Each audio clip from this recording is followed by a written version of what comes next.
final going with A13, Dominic Hernandez.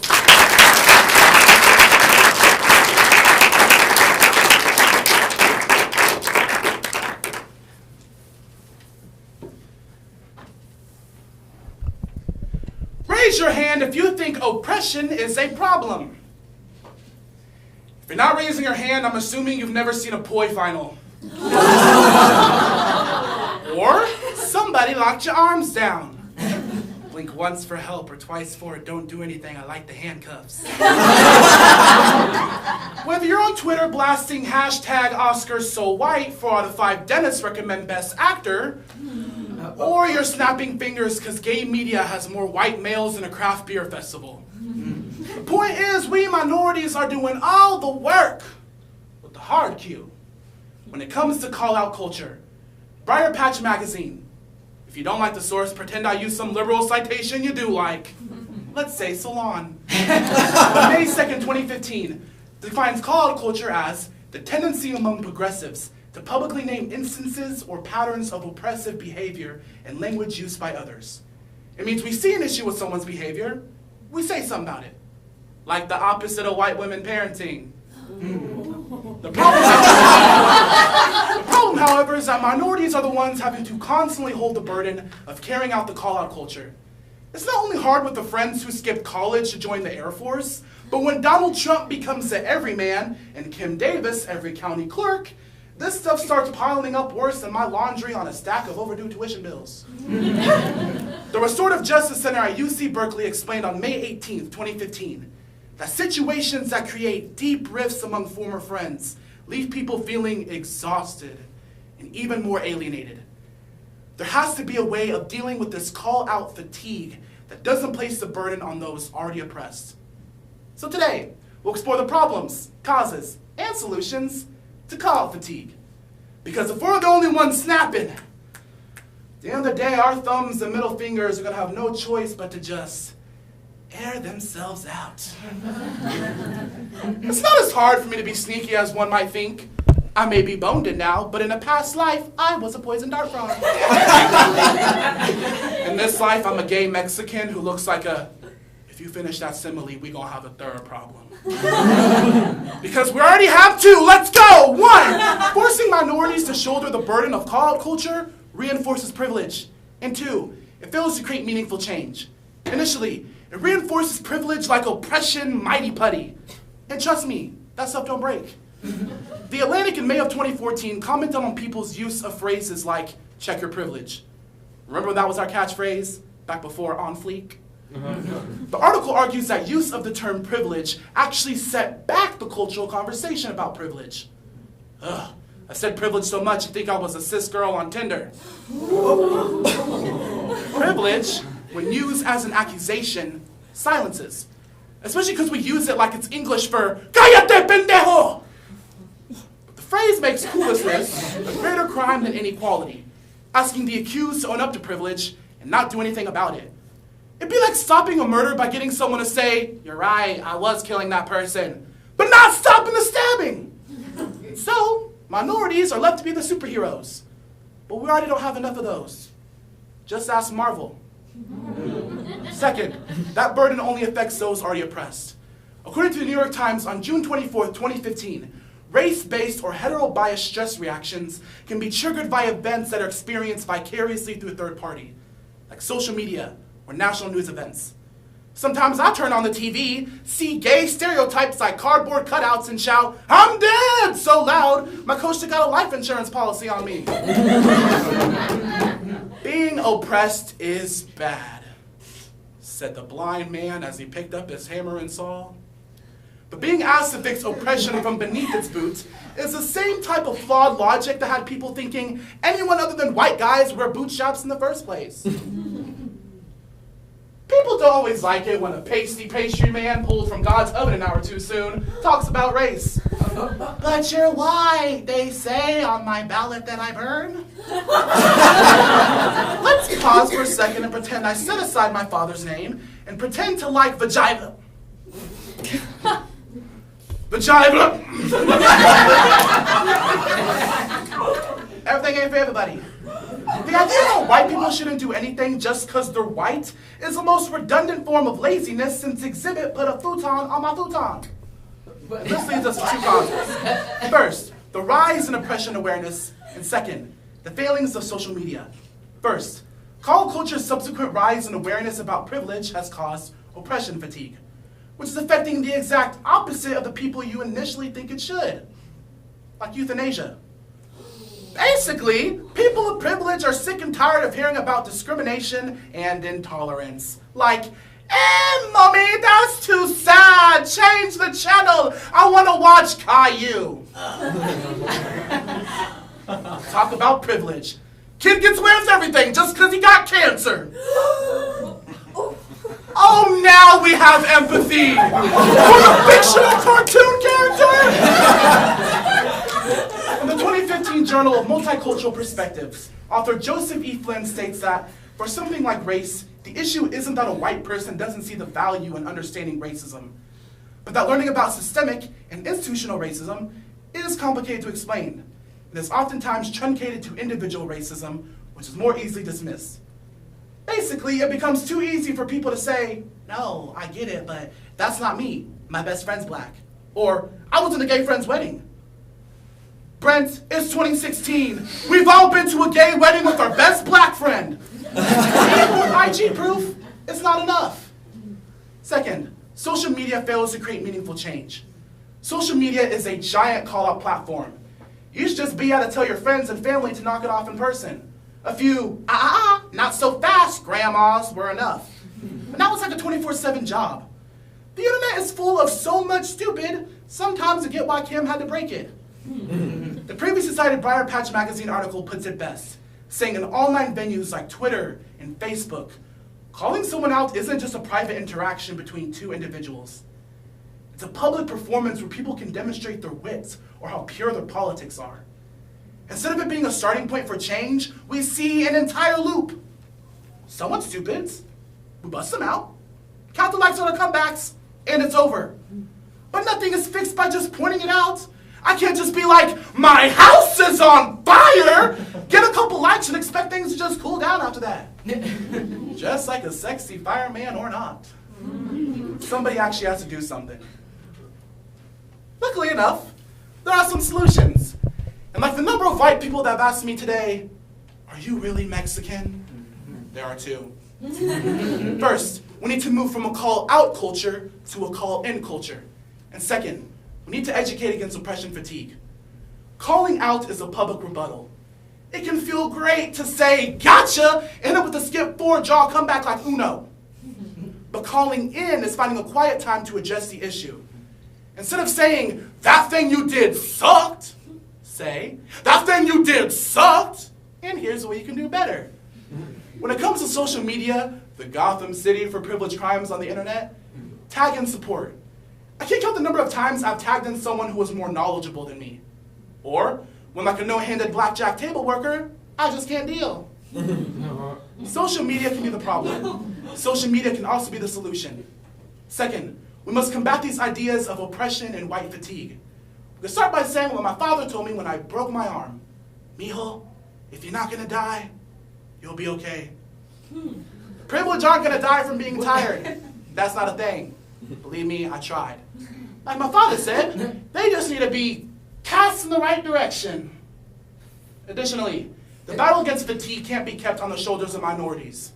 Girl, if I gotta carry your baggage, I'm not gonna make it. And privileged people can be just as part of the call-in culture as minorities. Hey, in minority culture, y'all don't have to steal. Huge for you! When more of the privileged many learn to engage in conversations beyond the call-out, the greater chance there is for understanding and empathy to permeate social norms. So go ahead, get your feet wet. And if it feels like you're drowning, you're doing it right. Today, we discuss the problems, causes, and solutions to call-out fatigue. Because if it continues to be minorities doing all the work, we won't see the change we so desperately need. Then I'ma die, reincarnate back into a poison dart frog, and... Actually, I like that. But still, do your part.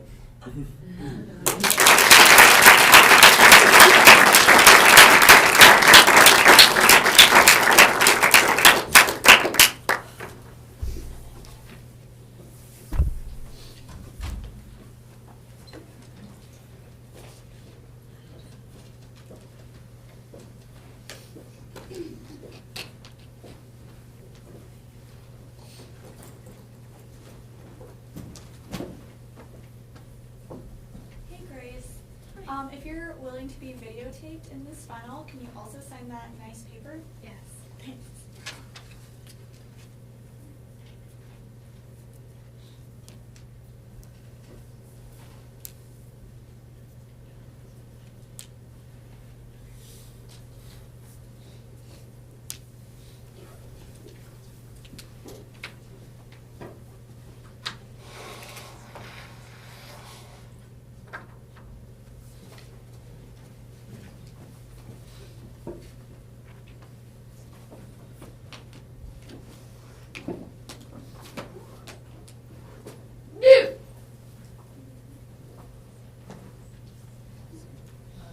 Sorry, everybody has a hiccup.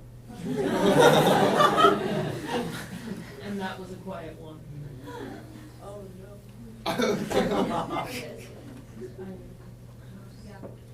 Okay. Next, let's welcome D2 Andrew Bogey.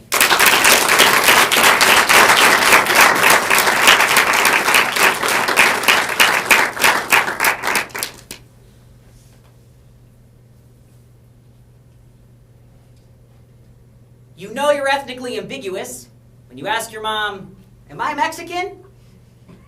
And you're racist to yourself. I could write a novel of racist situations. One chapter could be about Target checkout lines, tentatively titled Target, brown people. I was buying a large amount of chicken curry and a 40-something-year-old white woman asked me where I was from. Iowa. We stood there kind of confused for a while. You know, I think she asked where I was from because she knew of my affinity for chicken curry. Right? Yeah, I guess I wouldn't expect that from Iowa either. I did realize, though, those in the United States and abroad are quick to target people we know little to nothing about. The New York Times, August 27th, 2015 notes, politicians in Europe are haphazardly labeling everyone fleeing to the continent from countries like Syria as migrants. And Europe isn't alone either. Everyone is doing it. The language of displaced peoples, like migrant and refugee, are falling into a pit of ambiguity. Globally, 1 in every 122 humans is now either a refugee, internally displaced, or seeking asylum, the United Nations June 18, 2015 estimates. We are ignorant and apathetic towards the plight of displacement. And when we generalize people's experience, they lose individual humanity. Today, we'll overcome our apathy by educating ourselves about the discourse of displacement, by learning some definitions, see the effects our ignorance is causing, and explore solutions regarding words that sound really similar but mean completely different things, like homonyms, homosexuals, homophones, homo sapiens.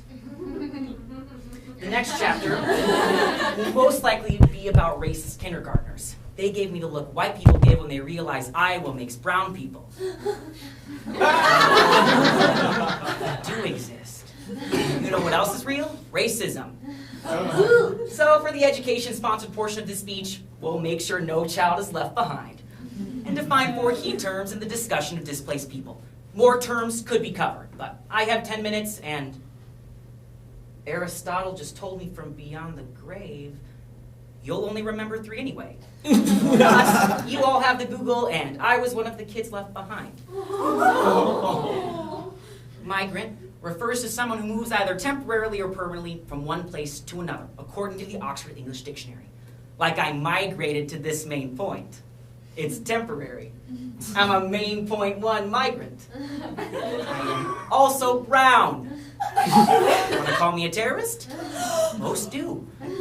There are numerous reasons to migrate, like fleeing conflict and persecution, or because you used Apple Maps instead of Google Maps. For example, Canada will see a slew of American migrants if Ben Carson is elected president. Now, I just trumped everyone who thought I was going to use a Ted Cruz joke here. Immigrant refers to someone who moves from one place to another with the intent of staying permanently.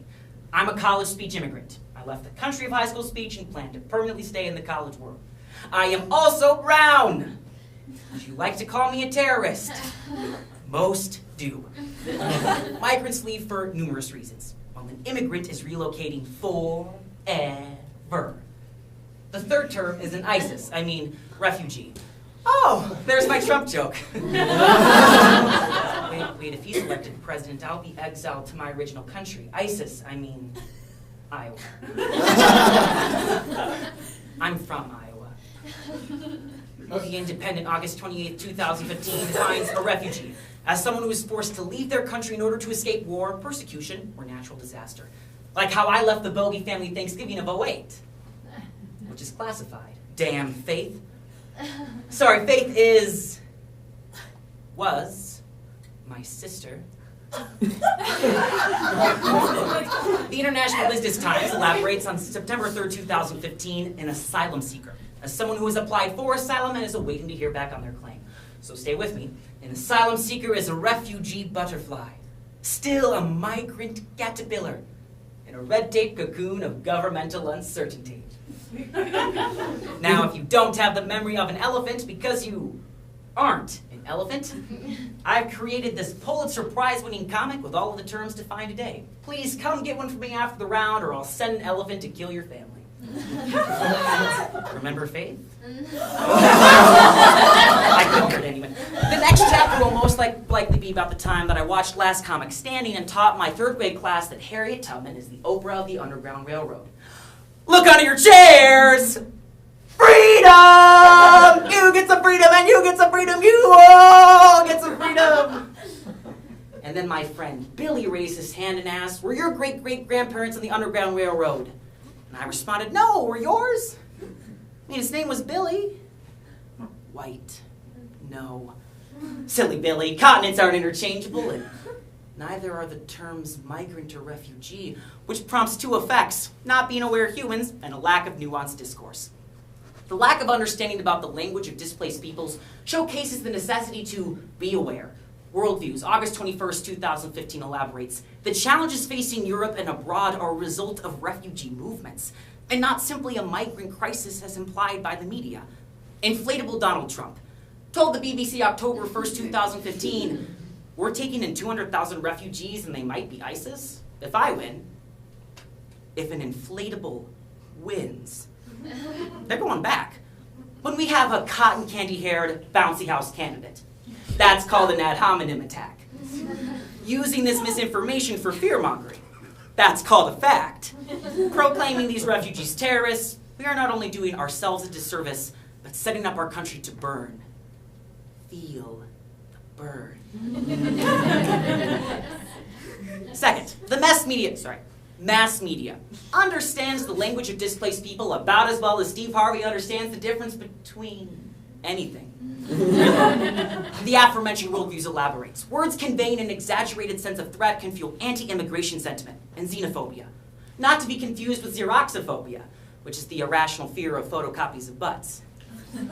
Which is just awkward for everyone, especially the Xerox machine. Politico, December 14th, 2015 furthers, international law prohibits refugees from being returned to life-threatening situations. The lack of nuanced discourse is stripping those looking for a new home of their international right to do so. The last chapter will be about truck stops, in the words of an elderly Ohio white man, let's just call him Racist Rick. Get out of this country, terrorists! Obama is Muslim! That actually happened. It's clear we need solutions. Like the number of me in existence, there are two. I'm an identical twin. Both on a really personal level and kind of an acquaintance in the final round together kind of personal level. This word mix-up begs us, media included, to make the transition from non-racist to anti-racist. The Guardian, January 13th, 2016 argues, we can all say I'm not or I don't. Our entire moral stance is based around not doing anything. You all simply knowing the terms isn't enough. It's great to recognize those fleeing persecution as brave when they aren't the ones that need to be brave. We need to get active and we need to get accountable. What hurts one of us hurts all of us. Making the transition from a passive non-racist to an active anti-racist is imperative. Making the switch to become an active citizen in such a polar world is imperative in solving this categorical mix-up. Now I know what you're thinking. Okay, Andrew, I'm an anti-racist. What next? Well, that's not what your Andrew can do for you, but what you can do for your Andrew. And share this information with others. The Atlantic, December 11th, 2015 notes. By misusing these terms, you subjugate and delegitimize the experience of over 60 million people. Jose Antonio Vargas, founder of the organization Define American, an immigrant that Donald Trump has yet to deport, recently launched a campaign called #WordsMatter in the hopes of getting all 2016 presidential candidates to commit to properly labeling those that will be voting for them. It's one small step. Use this hashtag when you are not only holding your friends accountable, but also the media. We crossed the waters of language uncertainty and have arrived on the other side of clarity. It's important to remember that we become active citizens, and above all else, words matter. The comic and all of the terms defined today will be in my forthcoming novel, April 2016, titled, Stop Looking at Me, I'm from Iowa. Subtitle, Homegrown Terrorism, by Andrew Bogey.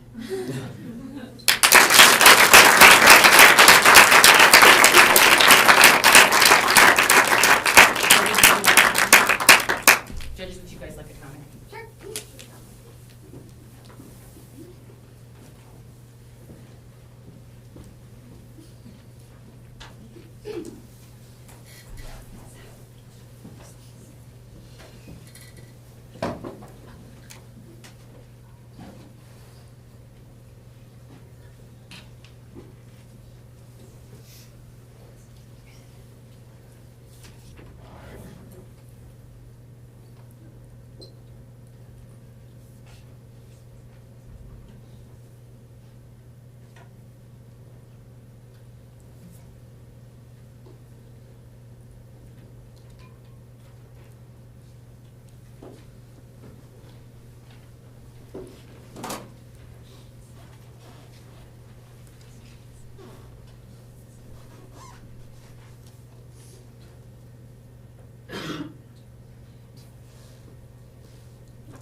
All right, last but not least, let's welcome E1, Grace Solid-Fiber.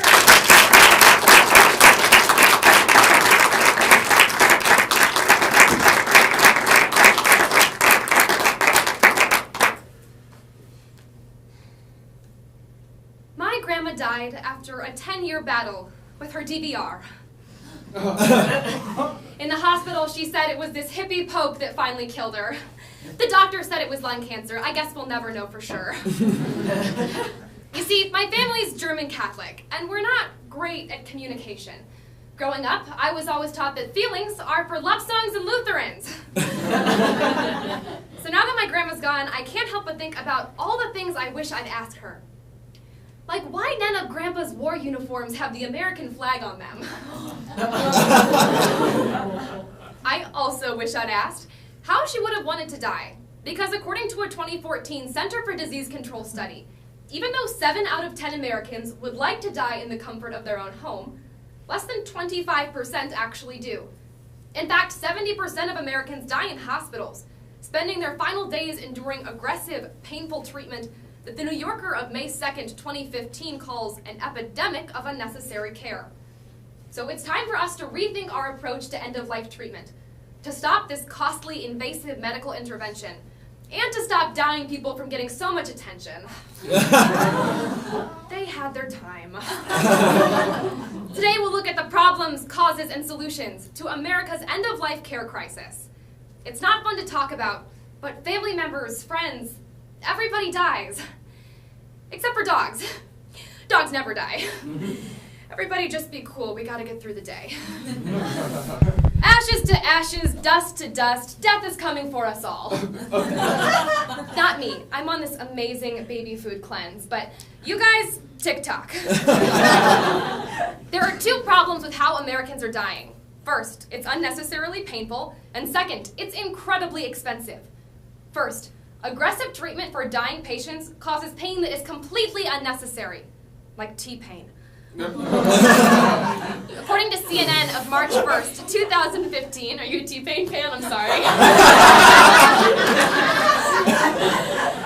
According to CNN of March 1st, 2015, CPR is a perfect example of this. It has infinitesimal odds of adding more than 48 hours to a patient's life, but overwhelming odds of causing suffering, which is why 90% of doctors have do not resuscitate directives, compared to just 15% of American citizens.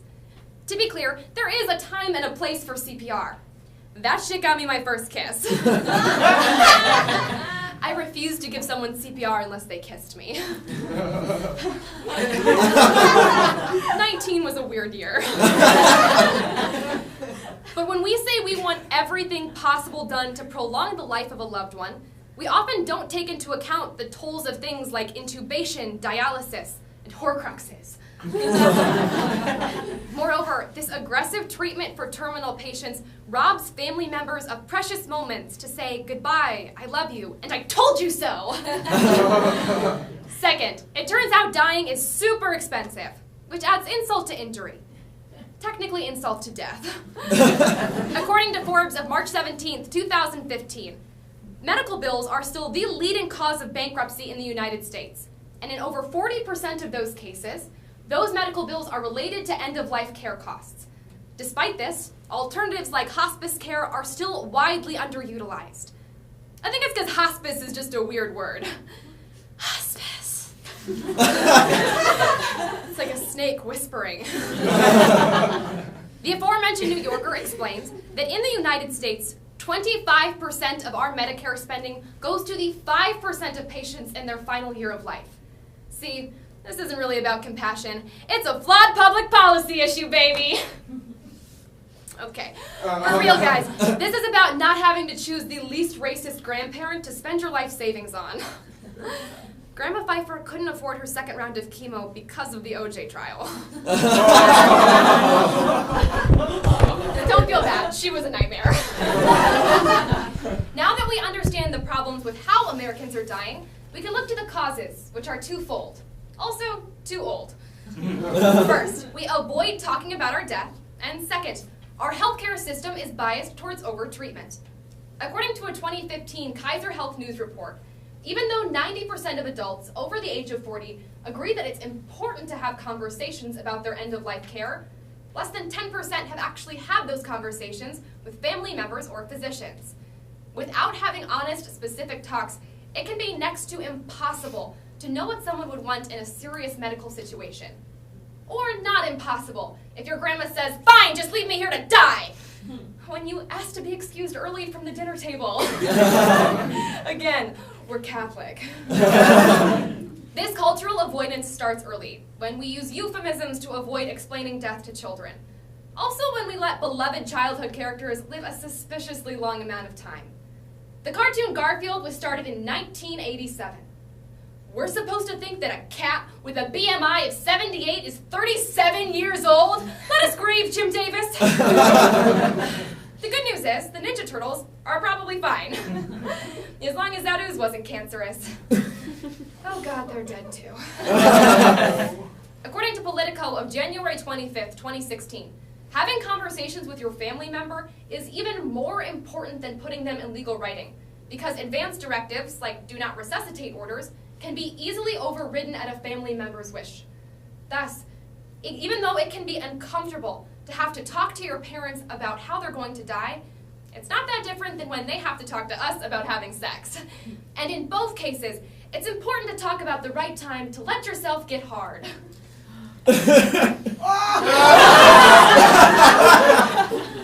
Furthermore, according to a 2015 Institute of Medicine report, our current healthcare system defaults to continuing all possible technological care for dying patients in order to fulfill financial incentives.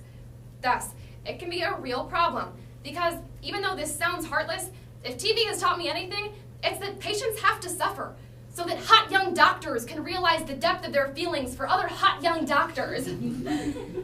But according to old ugly doctors at Stanford University, in their 2015 medical report, they found 80% of patients would rather avoid frequent hospitalization and intensive care in their final days.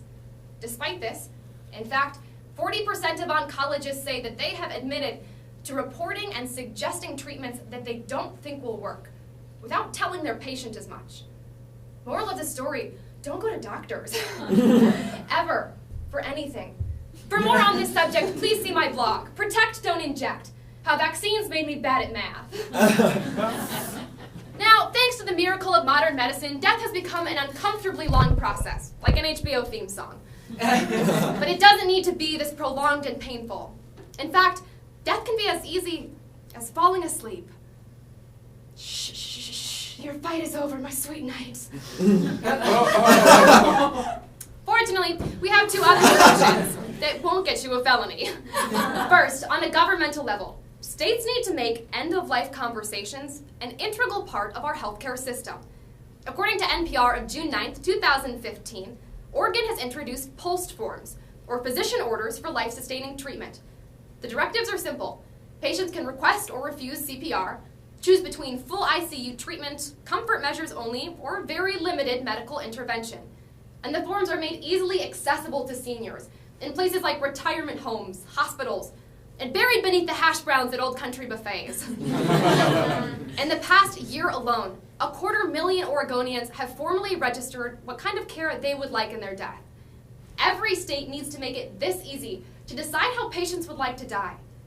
Also to decide which secrets they would like to take to the grave with them, and which they would like dramatically read aloud at their funerals. My sister won't know what hit her. Second, now is the time for us to start talking about how we'd like to die, and to ask our family members how they would like to die. But do that in the least threatening tone possible. To get the conversation started, I have a list of questions you can find after the round, compiled from resources at the hospice nonprofit Engage with Grace, which ironically would not respond to my emails. Start talking now, asking your family members questions like, what does a good death mean to you? And have you ever buried any gold? It's always worth checking. Talk early and talk often, because it's so much easier to have these conversations when everything is fine than once something has gone wrong. I've started to have these conversations myself, and it's empowering to say that I know how I'm going to die, on my own terms. Also drowning in student loans and still using my ex's Netflix account. Since I started this speech, worldwide, about 531 people have died. Statistically speaking, 50 of those people were probably huge assholes, so it's not all bad news, guys. Today we looked at the problems, causes, and solutions to America's end-of-life care crisis. When we confront dying as families and as communities, death is just the next great adventure. Or it's a fathomless black abyss of unbeing. One or the other.